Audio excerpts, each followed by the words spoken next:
There is something really terrifying about people who copy the behaviour and body language of other people. It's like they shapeshift into somebody else and nobody in the outside world can work out who they are. These people literally suck the life and soul out of everybody else, manipulating people for their own personal gain and so that they can control them. Well, at least that's according to TikTok. With the upcoming release of Wicked at the end of the month, there's been a video going around TikTok, which I'm sure you've seen. It features an interview on the red carpet of the Wicked premiere. It shows Ariana Grande and her co-star Cynthia Erivo, I really hope I've said her name right, talking to an interviewer. But instead of being interested in what they had to say, the whole of social media seems to be more interested in how they were acting. Or Ariana Grande in particular, I should say. Looking at the video, they seem super in sync, using the same mannerisms, body language, eye contact. Everything about them seems to be mirroring each other. I've got to say it myself, it is captivating to watch because it isn't something you usually see in normal human interactions. But there has been so much online discourse around this. Hundreds, if not thousands, of TikTok videos of people talking about this interview, each one amassing millions of views. There have been some simple explanations for this behaviour, like a PR stunt. At the end of the day, this is Hollywood and no one is new to celebs acting a certain way to promote their newest release. Luke Newton and Nicola Coughlan of the Bridgerton universe, I'm looking at you. Then there have been the wild theories, which seem to be the majority of the speculation that I've seen about this behaviour online. Ariana Grande is a witch and has been sucked into witchcraft because she's been playing Glenda from Wicked for the past couple of years. She's a vampire sucking out the souls of anybody around her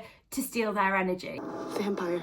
And some have just described this as straight up sinister or evil behaviour. But I personally think that there is a simpler explanation for this, which is neurodivergent masking. Masking was originally described within the autism community to describe the way that autistic people mask or camouflage their autistic traits in an attempt to seem neurotypical to the outside world. If you don't know me, then I myself am autistic, and masking was a huge reason that it took 25 years before I even got a diagnosis or anybody realised that I could be autistic. However, this video today isn't just talking about autistic masking, but any form of masking that is done by the wider neurodivergent community. There is a whole host of neurodivergent conditions, ranging from autism and ADHD to OCD, dyslexia, and even PTSD, just to name a few. Within this context, neurodivergent masking can be any behaviour that aims to hide any behaviour associated with that neurodivergence. In autism, it can be learning social norms in an attempt to fit in. For ADHD, it could be staying quiet in a conversation so that you don't interrupt other people like you usually would. And for PTSD, that could potentially be you pretending to be positive or happy all the time so that you can hide the inner trauma that you were dealing with behind the scenes. Before anybody comes for me, I'm not sitting here armchair diagnosing Ariana Grande as autistic or ADHD or anything like that. If you're interested in looking into these discussions, then there are plenty of forums for that online where people have already speculated. However, I don't think that it's appropriate or right that I do that. However, Ariana Grande has publicly come forward and shared that she has PTSD, which, as I mentioned, is a neurodivergent condition. She shared that she developed this condition as a result of the Manchester attacks, which happened at her concert in 2017 and caused her a great deal of suffering and trauma. In 2019, she also shared images on her social media of her brain scans showing what the brain of somebody with PTSD looks like. In addition to that, Ariana has openly discussed her struggles over the years with OCD.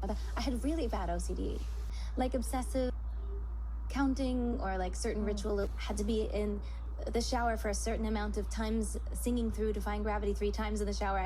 That's how I knew I had a long enough shower. I would have to hear it 3 times to know that I had been in there long enough. But that was like that kind of OCD. Right. It was like numbers and like certain routine things. Cleanliness and stuff. Cleanliness, definitely. Total germaphobe, monopathophobia. Like my hands would be cracking because I use so much hand sanitizer and I'd be such a germaphobe now. But when I was little, it was like the scariest thing in the world. Which, side note, I do also have. However, regardless of what the neurodivergence is, Ariana Grande is neurodivergent. And for any neurodivergent person, it can be very normal to copy and mirror the behaviours of those around you. And for many, this is used as a coping mechanism. Is it any wonder that we have so many amazing neurodivergent actors in the world when they have probably spent so much of their lives copying other people in an attempt to try and fit in? Ariana Grande is undoubtedly an amazing actress, and no wonder she's been so so successful at taking on the appearance and behaviours of Glenda within Wicked, or other people when she's taken on other acting roles in the past. But aside from her, you may actually be quite surprised at how many neurodivergent actors there are. Emma Watson, Barry Keoghan, I don't know whether I'm saying that right, and Ryan Gosling all have ADHD. Anthony Hopkins, Ethan Hawke and Una Thurman are all autistic, and Jennifer Aniston and Keanu Reeves are dyslexic, to name just a few. Being neurodivergent can completely change the way that you interact with others and society as a whole.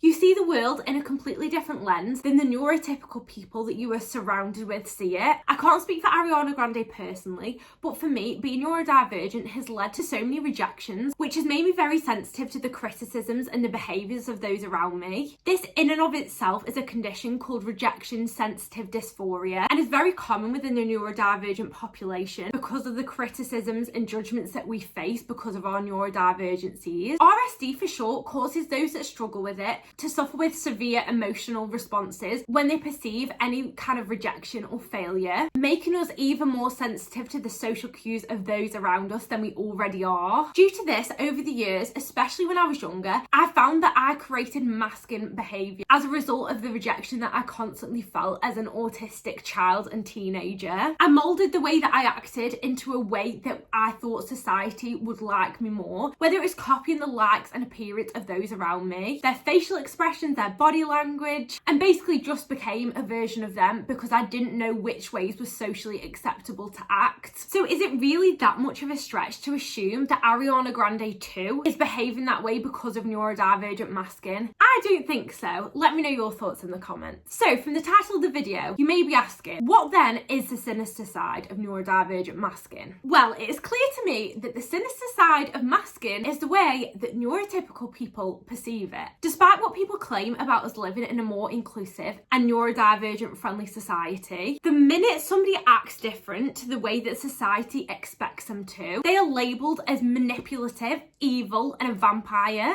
I've had to go make myself a cup of tea to calm down because just talking about this is making me angry. And I spilt it. Lovely. Just to prove my point of what everybody is saying, let me read out some of these comments that people have put. I actually find it a bit scary, to be honest, that I got 29,000 likes. It's actually quite strange. 58,000 likes. It's vampirism if you ask me, but what do I know? 6,000 likes. And again, another 6,000 likes for that's unsettling. When are we actually going to start leaving people alone when they act differently to what we see as the social norm? I did a video about this on TikTok and I had so many people telling me that I was just reaching and making a big deal out of nothing.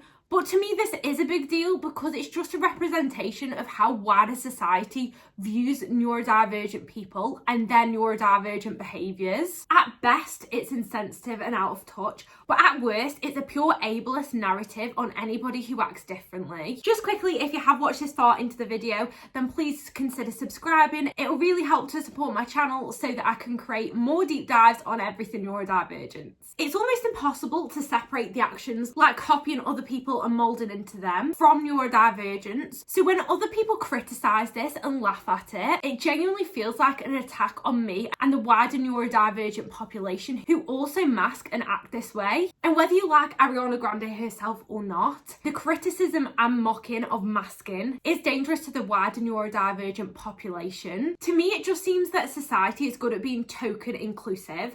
They're quite happy to have an autism hour at the supermarket or to give people lanyards so that they can show their hidden disabilities. But when people actually show their neurodivergent traits, all hell breaks loose. It just reminds me of when that autistic person on TikTok showed a video of them stimming watching Bluey to New Year's Eve coming in. Go on in it. This one has 0 unicorns. And 0 unicorns. Just make sure. Don't spoil the ending.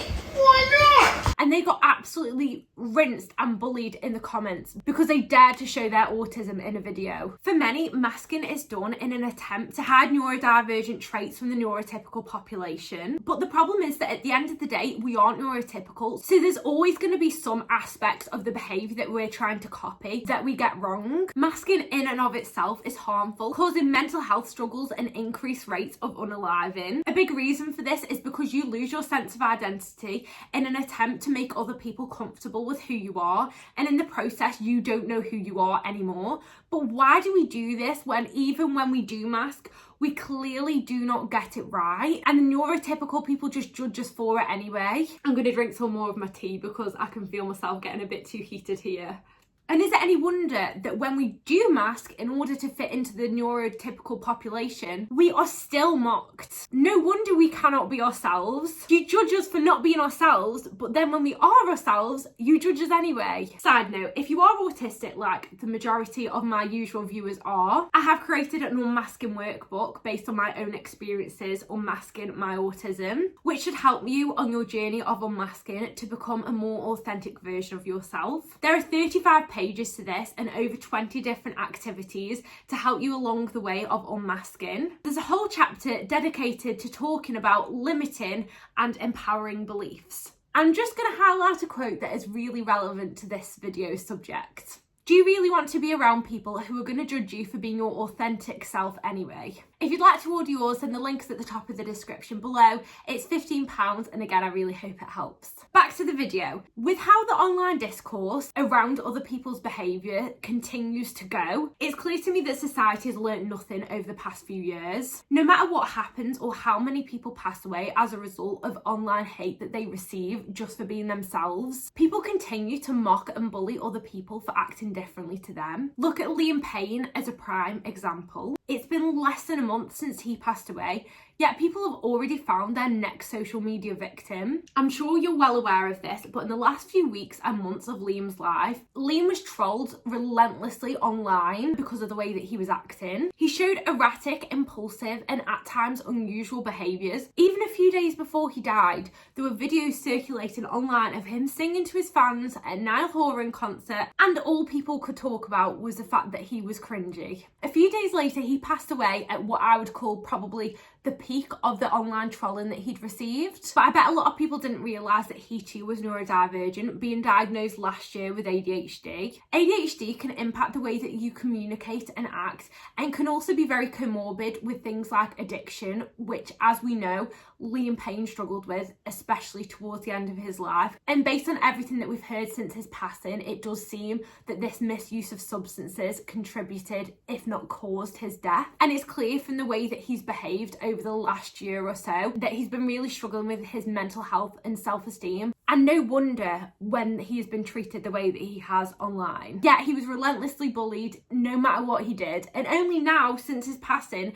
are we seeing videos of how kind and caring he was towards his fans and the people that supported him. And I'm just going to say it now, I do not condone any of the behaviour that he's recently been accused of doing, or any other neurodivergent person, including Ariana Grande, has recently been accused of, because neurodivergence is not an excuse for poor behaviour or actions. However, the criticisms that I've been seeing circulating online have not been to do with these accusations. Those criticisms have been directly associated with their neurodivergent traits. And I think it's important that we distinguish the difference. You can criticise somebody's toxic actions without picking apart and mocking every single one of their behaviours, especially when their behaviours are as a result of a neurodivergent or hidden disability. It's no different to separating somebody's race, religion, or sexuality from their toxic behaviours either. A similar thing happened a few years ago with Caroline Flack, where in the weeks leading up to her death, she was referred for a bipolar assessment, yet she was continuously abused online before unaliving herself in February 2020. If you're not in the UK, then you might not be as aware of this case. But over here, Caroline is a big talking point about what goes wrong when people are continuously bullied and abused online. And there have been some major comparisons drawn between Caroline and Liam Payne. But again, this feels like a token act where people tell themselves that they aren't a bully or they aren't toxic, while simultaneously continuing to mock other people. If we truly want to be inclusive to neurodivergence, we need to stop viewing the behaviours of others online as evil and sinister just because they are existing. Yes, they may be famous and seem untouchable because they're rich and privileged in so many different ways, but they are still humans, and we can't be accepting of neurodivergent people until we actually accept all neurodivergent people, regardless of who they are. Think of all of the young neurodivergent people that would be reading into the comments of them videos talking about Ariana Grande and saying how masking was to do with being a vampire or to do with being a witch. And how do you think them people would feel reading them things, knowing that all they have ever tried to do was to fit into society's expectations of them, and it still wasn't good enough? How unsafe are them people going to feel within society? Because at the end of the day, neurodivergent masking isn't sinister. It is just a coping mechanism to deal with the sinister nature of a society that cannot accept us for who we truly are, because we do not fit into these norms that they expect of us. And the sooner we start realising that, the sooner we will start feeling safe to actually be ourselves and unmask. I really hope you've enjoyed this style of video. Please let me know in the comments what you thought about this below. I'm sure this is going to be a divisive topic, but I'm really interested to hear your thoughts. Do you think I'm reaching, or do you agree that we need to be more compassionate to the neurodivergent population? Thank you so much for watching, and I'll see you next Friday for another video. Bye!